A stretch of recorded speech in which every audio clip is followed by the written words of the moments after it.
Hello everyone, it's Tana. Welcome back to the Rabbit Hole Designs YouTube channel.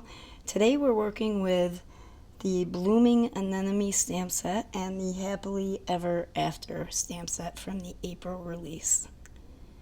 So I have 3 cards for you today, and we're going to start off with this idea, and I forgot what it was called, but it was Corin Wiskman that gave me the idea, and she did it with ink blending, and I wanted to try it with a large floral stamp.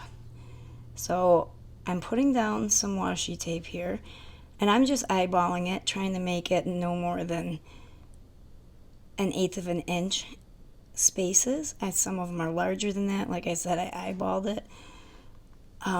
It did not work out exactly as planned because I had to stamp my stamp or ink up my stamp so many times to make sure it's stamped in between the washi tape lines that it soaked through the washi tape that I used. So I will have to experiment with different kinds of tape if I try this again. So I had a solution for that. You'll see that a little bit later on.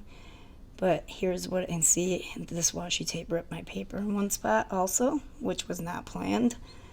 So this is what it looks like when you take the washi tape off. And I'm going to skip ahead and stamp up our second card really quick while I have the Misty out. Excuse me. So this time we're using the single anemone flower and the single leaves or leafy branches in the stamp set. I don't know why this one's so slow.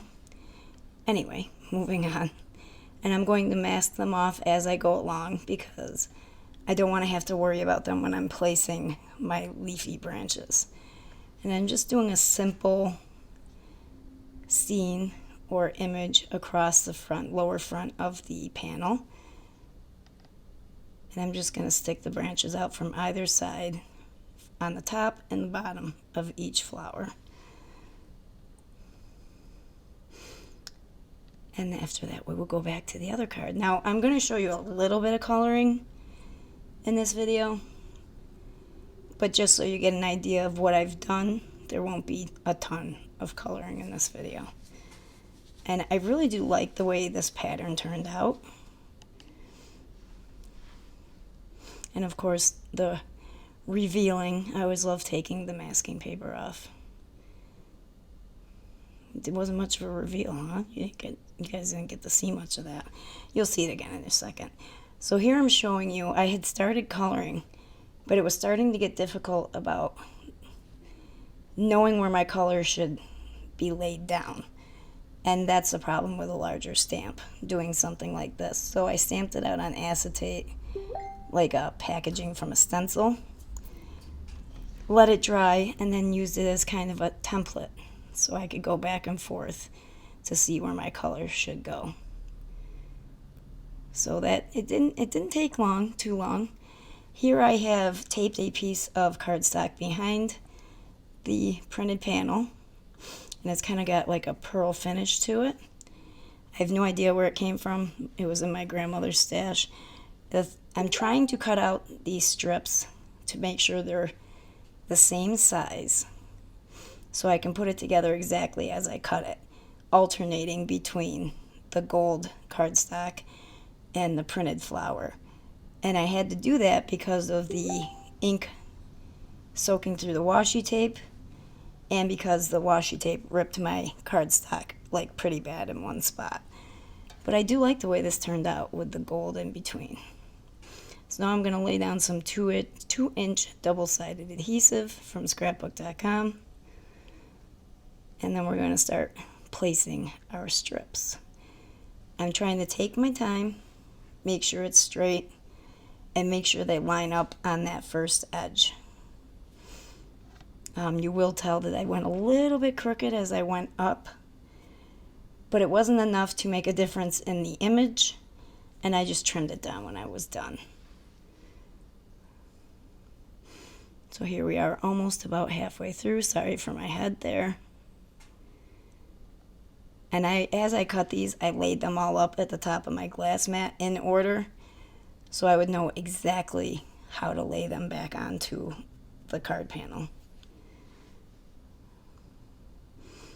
I also considered using like a pearl finished green cardstock. Let me know which one you would have used in the comments below.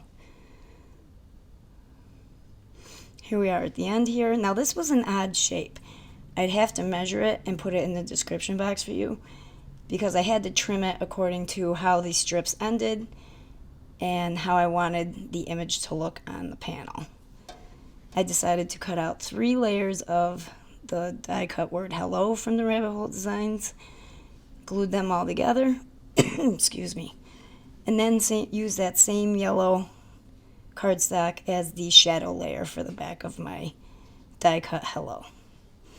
Now we're going to glue the panel flat to a black card base, and I decided to go with black to match the hello. Once that dries, we're going to put hello on its shadow layer. Once again, sorry for the scratchy voice, I'm still sick.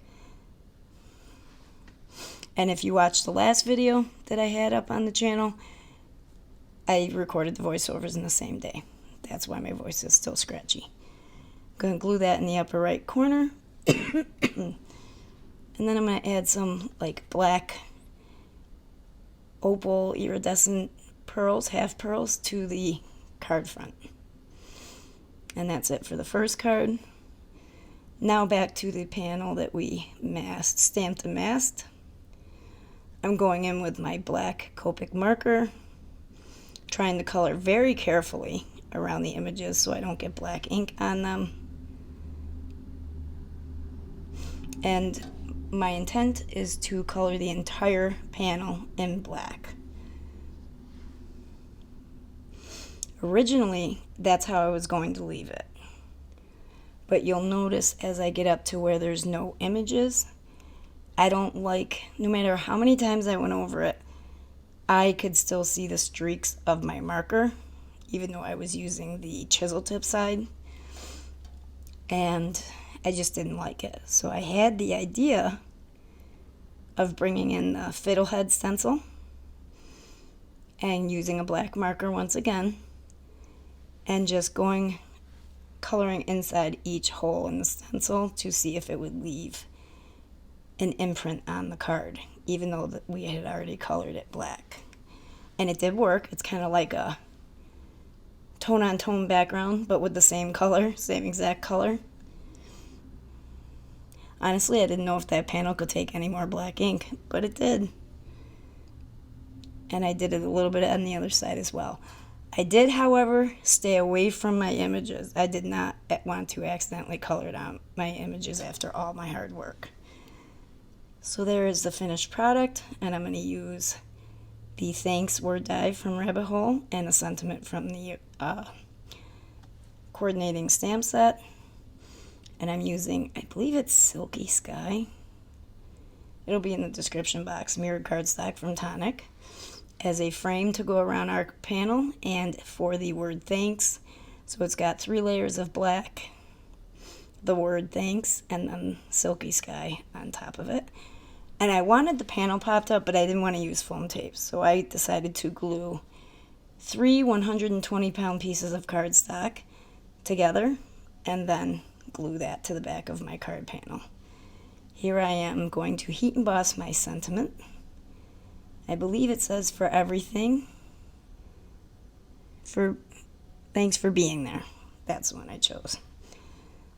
And I just wiped off the excess from the powder tool with a dry microfiber cloth. Here I am adhering those 3 pieces of cardstock to the back of the panel. After that dries, I will take my Nouveau Deluxe adhesive and adhere that entire thing to the front of a top folding fog card base. The fog is from Simon Says Stamp. Then I will take my thanks and only put glue on where the word is, not on the shadow layer because it's vellum. And I'm popping up the sentiment strip with foam tape and gluing that right underneath. Added 3 light blue pearls, and that's it for that second card. Now for the third card, we're kind of going to skip steps. So here I'm showing you, I just made this panel by using the 2 leafy branches in the Blooming Anemone stamp set. And then I colored the panel with pinks, oranges, and yellows. Now I'm taking a piece of vellum that has a scalloped edge on either side of the vellum panel. Can't speak today. And then I'm trimming this leafy panel down to 3 3/4 by 5 1/4 so that it's longer lengthwise than it is widthwise. And that is also going on a top folding fog card base. Here I have my image from Happily Ever After already colored and popped up on foam tape. I'm using the I can't speak today, guys. The sentiment that comes with Happily Ever After, and I believe that's what it says. Heat emboss that with clear embossing powder and just cut right around the sentiment. I like the way that looks when you're cutting close to the sentiment all the way around. Cut a scalloped heart out of vellum. Like, it's so bad today that I can't speak that I'm laughing at myself. And then we're going to center and pop up our bunnies on top of the heart, and then put glue where the bunnies are before we adhere it to the kind of the top center of the card base, so that we can then place our sentiment underneath them, also popped up on foam tape.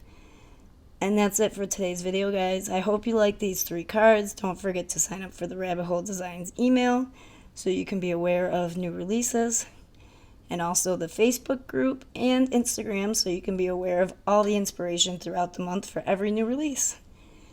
And we'll see you in the next video, guys.